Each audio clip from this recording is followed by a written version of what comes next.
பறையனை எவனாவது சொல்லி கொண்டு சேரிக்குள் வந்தால் அவனை செருப்பால் அடித்து விரட்டுங்கள். அதாவது அவங்களோட இன்டென்ஷன் வந்துங்க, ஒன்று என்னை எதாவது பண்ணணும், இல்லை குறைஞ்சபட்சம் அவங்க தலைவர் சொன்னார்ல, பறையனை எவனாவது சொல்லி கொண்டு சேரிக்குள் வந்தால் அவனை செருப்பால் அடித்து விரட்டுங்கள், அந்த நாய்களைன்னார்ல.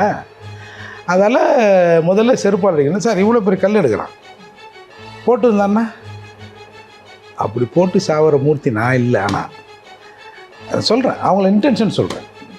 ஒருத்தன் அடிக்கிறேன்னா சும்மா என்ன அப்படி தள்ளி கிள்ளி விட்டு அப்படி கூட பண்ணலாம்ல. நீ பாட்டில் உடைக்கிற, நீ அவ்வளோ பெரிய கல் எடுக்கிற, அப்புறம் நானா சொம்பையா? அப்போ நான் தடுத்துக்கினே வரேன். ஒரு கட்டத்துக்கு மேலே நான் ரியாக்ஷன் பண்ணுறேன், அவ்வளோதான்.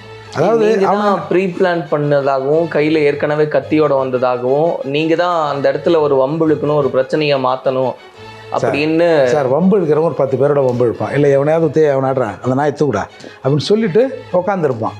நானாக போய் ரோட்டில் இறங்கி சண்டை போடுவேன் சார். அவங்களும் அதுதான் என்ன சொல்கிறாங்க, எங்ககிட்ட கையில் நீங்கள் பார்த்தீங்கன்னா கட்டை கூட இல்லை, எதுவுமே இல்லை, நாங்கள் அட்டாக் பண்ண வந்திருந்தால் நாங்கள் வச்சுருந்துருப்போம்ல, நிராயுதபாணியாக தான் நாங்களும் இருந்தோம். ஏன் அவ்வளோ பெரிய கல், அப்புறம் பாட்டிலு, டீ கிளாஸு, ஏதோ ஒரு கண்ணாடி பாட்டில் மாதிரி அது